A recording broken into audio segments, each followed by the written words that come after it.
नमस्कार बंधुरा आज आटा दिए एक क्रिस्पी जलखाबारेर रेसिपि देखाबो जेटा छोटो बाच्चादेर टिफिनेও देওয়া যাবে घरे बानिয়ে खाওয়া যাবে बड़ छोटो सबाइकार पछंद होबे। একটা বাটিতে এখানে আমি 1.5 বাটি আটা নিয়ে নেব নরমাল আটা। এখানে আটা আর ময়দা দুটোই নেওয়া যেতে পারে, আমি শুধু আটাই নিয়ে নিয়েছি। এখানে পরিমাণ মতো নুন দিয়ে দিলাম আর একটুখানি দিয়ে দেব হলুদ। এখানে হাফ চামচ দেব জিরে, গোটা জিরে, আর দেব হাফ চামচ চিলি ফ্লেক্স। এখানে 1 চামচ মতো সাদা তেল দিয়ে দিয়েছি। প্রথমে এগুলোকে শুকনো ভালো করে মেখে নিতে হবে, খুব ভালো করে মিশিয়ে নিতে হবে। তারপরে অল্প অল্প জল দিয়ে একটা ডো বানিয়ে নিতে হবে, যেমন রুটি তৈরি করি আমরা সেই রকম অল্প অল্প জল দিয়ে। প্রথমে বেশি জল দেওয়া যাবে না, অল্প অল্প দিতে হবে। দিয়ে যেমন আমরা রুটি করার মতো ডো করি সেই রকমই একটা ডো বানিয়ে নিতে হবে। খুব ভালো করে মেখে নিতে হবে 3-4 মিনিট ধরে, ভালো করে একটু মসৃণ করে নিতে হবে। এখানে আমি খুব ভালো করে আটাটা মেখে নিয়েছি, দিয়ে ঢাকা দিয়ে রেস্টে রেখে দেবো। ততক্ষণ আমি স্টাফিং বানিয়ে নেব।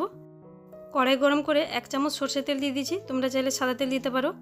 দিয়ে হাফ চামচ গোটা জিরে একটু দিয়ে দিয়েছি। গোটা জিরেটা ফুটে গেলে এখানে আমি 2টো পেঁয়াজ মিডিয়াম সাইজের পাতলা পাতলা লম্বা লম্বা করে কেটে রেখেছি সেটাকে দিয়ে দিলাম। দিয়ে এটাকে নরম হওয়ার জন্য পেঁয়াজটা একটুখানি নুন দিয়ে দিলাম, দিয়ে হালকা সফট হওয়া অবধি ভেজে নেব।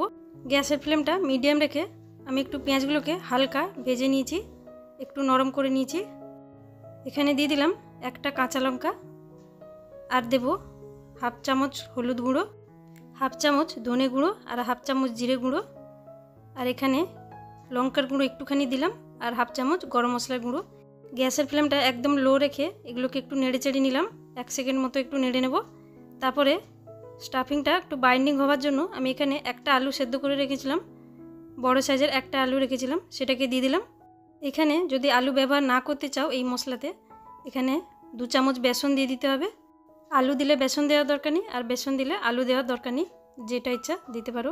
আমি এখানে আলু দিয়ে খুব ভালো করে মশলাটা 1-2 মিনিট মতো নেড়ে চেড়ে মিশিয়ে নিয়েছি। তারপরে পরিমাণ মতো নুন দিয়ে দিলাম, একটুখানি প্রথমে দিয়েছিলাম তাই আর একটু দিয়ে দিলাম। কুচিয়ে রাখা ধনেপাতা দিয়ে এগুলোকে আমি গ্যাসের ফ্লেমটা লো করে একটু আলুটা ভালো করে কষে নেব মশলার সঙ্গে। বন্ধুরা ভিডিও ভালো লাগলে প্লিজ চ্যানেলকে সাবস্ক্রাইব করে দিও। এখানে আমি আলুর মশলাটা কষে নিয়েছি, 2-3 মিনিট লো ফ্লেমে কষে নিয়েছি। এরপরে আলাদা পাত্রে নামিয়ে আলুর পুরটা আমি ভালো করে ঠান্ডা করে নেব। আলুর পুরটা অবশ্যই ঠান্ডা করে নিতে হবে। আলু যতক্ষণ ঠান্ডা হচ্ছে ততক্ষণ এদিকে আটা 5-10 মিনিট রেস্ট হয়ে গেছে, এটাকে আরেকবার ঢাকা খুলে আরেকটু ভালো করে 2-1 মিনিট মেখে নিতে হবে, তাহলে আরও নরম হয়ে যাবে সুন্দর করে। তারপরে এখানে ছোট ছোট লেচি বানিয়ে নিতে হবে, একদম ছোট ছোট, বেশি বড় নয়। হাতে ভালো করে গোল করে নিতে হবে, ঠিক যেন লেবুর সাইজে। দিয়ে ভালো করে গোল করে নিয়ে তারপরে হাতে যেমন আমরা বানাই, পুলি পিঠে যেমন বানাই সেরকম খোল বানিয়ে নিতে হবে। তারপর খোল বানিয়ে নিয়ে এতে 2 চামচ, ছোটো চামচে 2 চামচ স্টাফিং দিয়ে দেবো। এখানে পুর বেশি দেওয়া যাবে না, একদম অল্প করে দিতে হবে, ছোটো চামচে 2 চামচ। বেশি হয়ে গেলে জলখাবারগুলো ভাজার সময় ফেটে যেতে পারে, তাই অল্পই দিতে হবে। দিয়ে ভালো করে সাইড থেকে মুড়ে মুড়ে মাঝখানটা নিয়ে খুব ভালো করে মুখটাকে বন্ধ করে দিতে হবে, একদম সিল করে দিতে হবে। আর এখানে যেন বেশি মোটা না থাকে, মোটা থাকলে কী হবে, জলখাবারটা বানানোর সময় কাঁচা থেকে যাবে। তাই এখানে গোলাটা প্রথমেই লেচিটা একদম ছোট্ট করে করতে হবে, বেশি বড় করা যাবে না, নাহলে ভেতরে কাঁচা থেকে যাবে। তারপরে হাতে নিয়ে একটু চ্যাপটা করে নিতে হবে এরকম করে। এখানে আরেকটা বানিয়ে দেখিয়ে দিচ্ছি। যদি এরকম খোল হাতে না বানাতে পারো তাহলে বেলনা দিয়ে বেলে নিলেও হবে। ছোট ছোট করে বেলে মুখটাকে ভালো করে বন্ধ করে দিতে হবে। মুখটা ভালো করে সিল করার সময় একটু কেটে বাদিয়ে দিতে হবে, নাহলে ওই জায়গাটা মোটা থেকে যাবে, ভেতরে কাঁচা থেকে যাবে, সেই জন্য।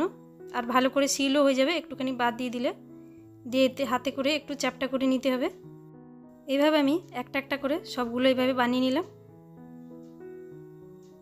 এখানে আমি কয়েকটা দেখিয়ে দিচ্ছি বানিয়ে। তারপরে আমি ফ্রাইং প্যানে অল্প তেল গরম করে নিয়েছি।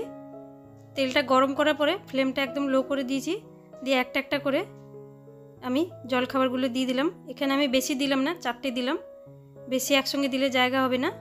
কিছুক্ষণ পর এক সাইডটা ভাজা হয়ে গেলে তারপরে এটাকে উল্টে দিতে হবে। ফ্লেমটা লোই থাকবে, উল্টে পাল্টে দুদিকে সমানভাবে ভেজে নিতে হবে। বন্ধুরা ভিডিওটা কেমন লেগেছে ভিডিও দেখার পর কমেন্ট করে জানিও। এগুলোকে আমি খুব ভালো করে ভেজে নিয়েছি 2 সাইডে। এবার এগুলোকে তুলে নিলাম। এইভাবে আমি বাকিগুলোকেও ভেজে নেব। বন্ধুরা, এখানে আমি আবারও বলছি, যখন লেচিটা বানাবে ছোট ছোট করে বানাবে, যেন পাতলা হয়, না হলে কী হবে, ভেতরে কাঁচা থেকে যাবে। আর তারপরে ভাজার সময় ফ্লেমটা লো রাখতে হবে, দিয়ে উল্টে পাল্টে দুদিকে ভালো করে ভেজে নিতে হবে। সেম প্রসেসে বাকি যতগুলো ছিল সব বানিয়ে নিয়েছি।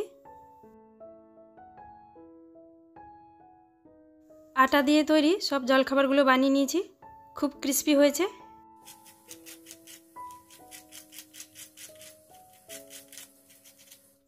আমি জলখাবারগুলো সস দিয়ে সার্ভ করেছি, চাটনি দিয়েও খাওয়া যাবে বা এমনিও খাওয়া যাবে, এতটাই টেস্টি। আশা করছি আজকে ভিডিও ভালো লেগেছে। ভালো লাগলে চ্যানেলকে সাবস্ক্রাইব করে দিও, একটা লাইক করে দিও, পাশে থাকা বেল আইকনটা প্রেস করে দিও। আজকে এইটুকু।